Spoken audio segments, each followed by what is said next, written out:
Bonjour à tous. Alors, aujourd'hui, on va continuer à parler de la fameuse pyramide du bien-être. On a déjà évoqué tous les aspects en fait du style de vie. Donc, si vous voyez la pyramide du bien-être, on avait ici bien manger, l'alimentation, on en a largement parlé, l'exercice, on l'a fait aussi. J'espère que vous prenez un petit peu plus de temps pour bouger un petit peu, quelle que soit la manière. On a vu le sommeil, le repos, la gestion du stress, la gestion des émotions et on a parlé également de réduire l'exposition synthétique avec évidemment notre cure détox, le ménage au naturel et les cosmétiques naturels. Donc vous voyez en fait sur la pyramide que ici, tout ça, ça s'inscrit dans tout simplement le style de vie, la manière dont on vit au quotidien. Et puis après, dans le reste, qu'est-ce qu'on a? Eh bien, on a la santé à proprement parler. Et là, on va avoir deux éléments. On va avoir d'abord les soins personnels avisés, et c'est ça dont je vais vous parler aujourd'hui, et les soins médicaux proactifs. Et on va voir que pour donc tous ces éléments de la pyramide du bien-être, on a des petites flèches qui disent, ben voilà, on dotera à des choses qui peuvent vous aider de manière naturelle sur ces sujets-là. Mais pour la dernière partie, il n'y a pas de petite flèche. Pourquoi? Eh bien, purement et simplement parce que ça relève du cadre médical et nous ne sommes évidemment pas habilités à ça. Si les médecins ont fait des études pendant des années pour avoir leur diplôme, mais c'est pas pour rien, c'est parce qu'il y a plein, le corps humain est extrêmement complexe et ben voilà, il faut étudier quand même longtemps pour comprendre et pouvoir agir sur tout ça de manière plus précise et de manière ben voilà, quand on a vraiment un problème sérieux, eh bien ben là, c'est pas nous qui allons faire une opération chirurgicale ou que sais-je. Donc, c'est là qu'il faut bien faire la différence entre bobologie et automédication. D'accord? C'est différent. En tant que conseiller, vous le savez, nous ne sommes pas médecins. Enfin, il y en a certains qui le sont ou qui ont fait des études et qui sont professionnels de la santé. Mais l'idée de doTERRA, c'est que ça s'adresse vraiment à tout le monde, à monsieur et madame tout le monde, quel que soit son degré de connaissance au niveau de la santé ou non. Donc, c'est vraiment quelque chose qui est adressé pour que tout le monde puisse s'en servir simplement et de manière sécuritaire. C'est pourquoi, en tant que conseiller, nous ne sommes pas là pour vous prescrire des choses, comme quand on va chez le médecin et on vous dit, ben voilà, vous prenez ça, autant de fois par jour, etc. On va, l'idée, c'est de rendre les choses simples au niveau de l'utilisation des huiles essentielles et des compléments alimentaires et que vous puissiez vous autonomiser, que vous puissiez trouver votre chemin, tout comme nous l'avons fait avant vous pour vous aider au quotidien. D'accord, donc différence bobologie et automédication, ça, la bobologie, c'est tout simplement qu'on va pouvoir apprendre à écouter son corps et voir, sentir qu'il y a des petites choses qui ne vont pas et pouvoir faire de la prévention, pouvoir agir rapidement là où on n'a pas forcément besoin d'aller courir à l'hôpital ou d'aller courir chez son médecin. Aussi, ben, par exemple, dans les situations où on n'a pas de médecin à portée de main et on doit pouvoir agir rapidement, voilà, on a des outils à portée de la main. Je pense, par exemple, l'autre jour, Nina s'est réveillée et maman, elle se plaignait, maman, mal à la gorge, mal aux oreilles. Et je me suis dit, oh non, pas tomber malade maintenant, s'il vous plaît. Donc, je fais, ok, ma chérie, j'ai pris mon petit titri. Elle a 3 ans et demi, donc j'ai dilué quand même. Et je lui en ai mis, j'ai frotté ici sur sa gorge et derrière ses oreilles. Vous savez qu'on ne met jamais dans les oreilles et qu'on ne prend pas les huiles essentielles en interne euh, avant 6 ans, sauf avis médical. Donc du coup, je lui ai frotté un peu de Melaleuca là et le reste j'ai massé sur ses pieds avant de lui mettre ses petites chaussettes. Et il n'a pas suffi de 1 heure pour que les plaintes cessent et que je la vois courir fraîche comme un gardon partout. Et bien sûr, j'ai continué à surveiller et le lendemain, ben, elle ne s'est plus plainte de rien, elle a pas eu de fièvre, elle n'a rien eu du tout, etc. Donc voilà, je trouve ça extraordinaire parce que si je n'avais pas eu cet outil-là, ben, peut-être qu'elle se serait plainte de ses douleurs pendant toute la journée, peut-être que ça aurait empiré, peut-être qu'on aurait dû aller chez le médecin, peut-être que, etc., etc., etc. Donc c'est de ça que je vous parle. Quand je sens, moi qui ai j'avais tendance à avoir beaucoup de problèmes, soit au niveau des sinus bouchés, au niveau des bronches, au niveau de la trachée, etc. Eh bien, ça ne m'arrive quasi plus jamais parce que justement, je vais utiliser, par exemple, mon On Guard régulièrement quand il commence à faire un petit peu froid, etc. En été, moins, mais voilà. Et alors, je me fais par exemple des petites tisanes, je mets une petite goutte d'On Guard dans du miel que je bois, je rajoute de l'eau chaude, mais pas bouillante de nouveau, hein. On ne brûle pas une huile essentielle, ça casse les molécules, ça fonctionne pas. Tout ce qui est thérapeutique, du coup, va pas fonctionner de la même manière. Donc, je fais ça, et donc, du coup, ben, ça casse le truc dans l'œuf, euh, 99 fois sur 100. Et voilà, ça va pas plus loin. Quand j'ai de temps en temps une petite crampe au ventre, etc., ben je prends mon Zengest, hein, je l'ai pas ici, mon Zengest, et je viens masser. Et du coup, ça évite de s'empirer et ma douleur part régulièrement. Quand j'ai mal de tête, ben, je vais mettre un petit peu, il y en a beaucoup qui utilisent l'amande poivrée.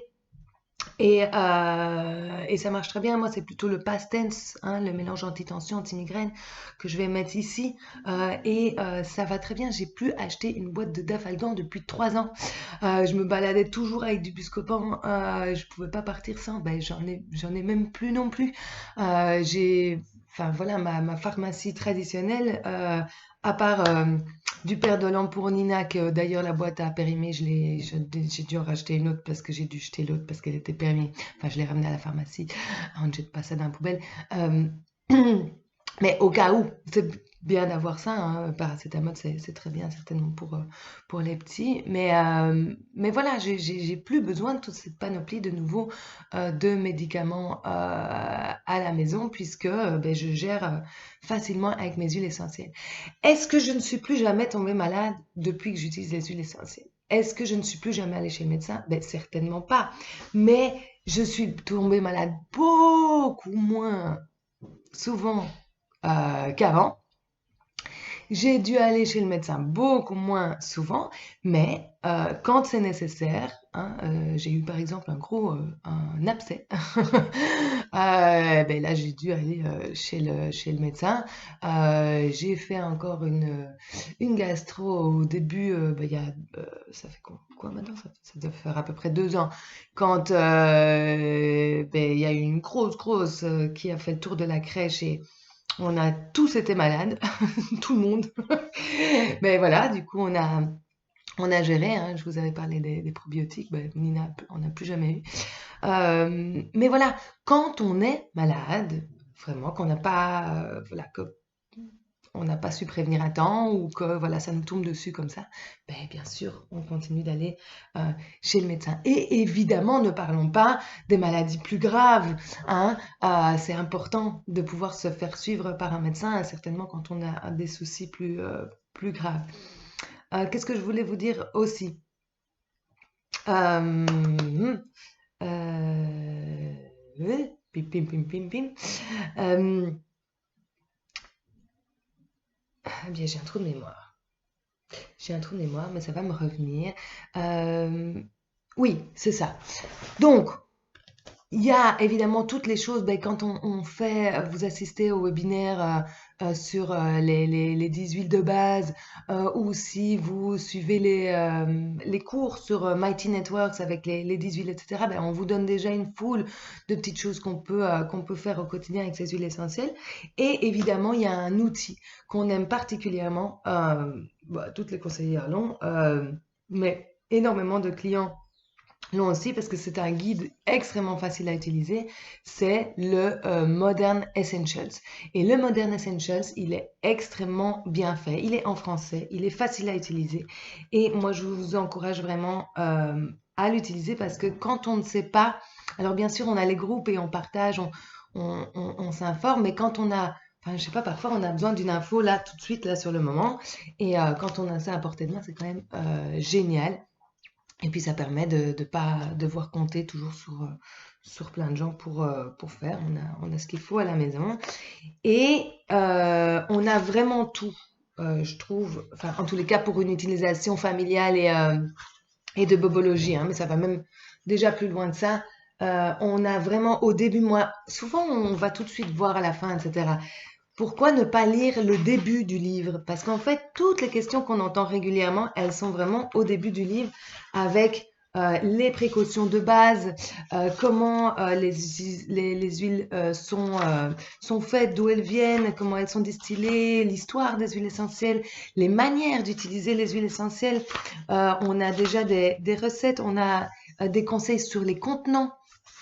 On a les zones sensibles, les choses auxquelles il faut faire attention. On a même hein, la technique Aromatouch, elle est dedans aussi.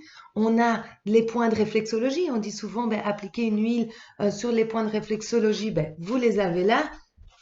C'est vraiment hyper pratique ce livre.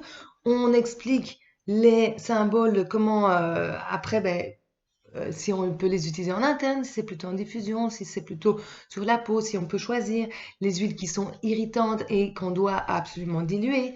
Puis vous avez vraiment toutes les huiles avec les utilisations de base, toutes les huiles simples et puis les mélanges doTERRA. Sachez que le nom des mélanges n'est pas le nom commercial, mais ce sont bien les mélanges doTERRA. Et là, ben, dans votre guide de bienvenue que vous avez normalement tous reçu en devenant membre, eh bien, vous avez la correspondance dont vous pouvez retrouver facilement à quoi ça correspond. Puis si vous ne le savez pas, ben, vous demandez à votre conseillère. On a la composition chimique, mais c'est évidemment tout à fait naturel, mais ça reste de la chimie. On a toutes les compositions des huiles. Et alors, au milieu, on a un guide extrêmement pratique. Où est-il? Le guide d'utilisation que j'adore parce qu'on va avoir ici, il est là un peu plus loin, on va avoir ici, hop!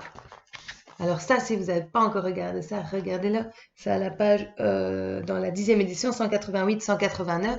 Et là, vous voyez clairement toutes les huiles qu'on va pouvoir utiliser ou non. Par exemple, avec les femmes enceintes, avec les enfants ou les peaux sensibles, les huiles qu'il faut diluer plus ou moins. Donc ça, c'est vraiment un outil de base hein, pour vraiment avoir les précautions de base. Vous savez qu'il y a quand même quelques trucs à savoir quand on commence avec les huiles essentielles et particulièrement, mais justement par rapport aux enfants, par rapport aux femmes enceintes. Et alors, évidemment, pour, comme je disais, si vous avez des affections particulières, c'est toujours bon d'en parler avec votre médecin. Si vous avez le moindre doute, vous en parlez, d'accord? Moi, je demande toujours aux gens quand on commence ensemble, ben, s'ils ont des affections particulières. Je pense notamment, par exemple, imaginons un cancer. Ben, parfois les gens n'en parlent pas eux-mêmes. De l'hypertension, certainement si elle est non médicamentée, par exemple l'amande poivrée fait monter la tension. Donc on va faire attention si la personne n'est pas médicamentée pour ça. Les personnes qui auraient de l'épilepsie, il y a certaines huiles qu'on ne peut pas utiliser avec l'épilepsie et c'est écrit hein, dedans. Donc voilà, c'est quand même important de connaître un petit peu s'il y a des grosses choses hein, qu'il faut savoir. Mais de manière générale, on a toutes les infos ici et c'est très bien expliqué, c'est très simple. Donc voilà, si vous avez le moindre doute, si vous avez une affection particulière, parlez-en bien sûr à votre médecin, mais sinon c'est très simple. Vous avez après un guide avec par ordre alphabétique tous des bobos, petits ou grands, qu'on pourrait avoir et alors vous avez plusieurs huiles parce qu'il y a toujours des alternatives, hein, d'accord? Si vous n'avez pas une huile, ben, il y a toujours une autre qui va avoir des effets un peu similaires et donc vous allez pouvoir choisir. Donc vous n'êtes pas obligé d'avoir toute la panoplie des huiles essentielles pour pouvoir vous en sortir à la maison, hein. Vous regardez quand vous avez besoin de quelque chose, vous regardez, ben, vous regardez évidemment la première si vous l'avez et vous la testez. Et puis si c'est pas suffisant, vous allez regarder pour une autre, puisque hein, chaque personne réagit différemment aux huiles essentielles. On est tous constitués un peu différemment par rapport à notre environnement, par rapport à notre background, par rapport à notre alimentation, etc. Donc notre corps va réagir un peu différemment d'une personne à l'autre. Donc une huile qui va être extraordinaire pour une personne peut éventuellement être moins waouh pour une autre, et ça peut être du coup une autre huile, hein, qui va fonctionner bien. Donc on a toujours des alternatives ici, c'est très pratique. Donc on n'est pas dans l'aromathérapie classique, enfin à la française, hein, il y a plein de livres comme ça où pour chaque chose, on a besoin de faire un mélange très précis avec je sais pas, bon, parfois il faut 10 huiles différentes, c'est compliqué. Ici, on peut vraiment travailler de manière beaucoup plus simple. Et voilà, moi je trouve que ça aide beaucoup. C'est une des choses que j'aime beaucoup chez doTERRA, c'est que c'est simple. Voilà. Et puis alors après, on a de nouveau plein de recettes, que ce soit en cosmétique, pour les produits ménagers, pour des diffusions, etc. Et à la fin, on va voir aussi toutes les propriétés des huiles essentielles et sur quel système du corps ils travaillent. Donc moi, je trouve que c'est un livre extrêmement complet. Il est aussi documenté avec toutes les recherches, hein, sur lesquelles il se base pour donner les infos. Hein, tout ça, la bibliographie est très très complète. Donc voilà, moi je vous recommande ça clairement. Euh, c'est pas sur le site de doTERRA qu'on le trouve, c'est édité par Aromatools.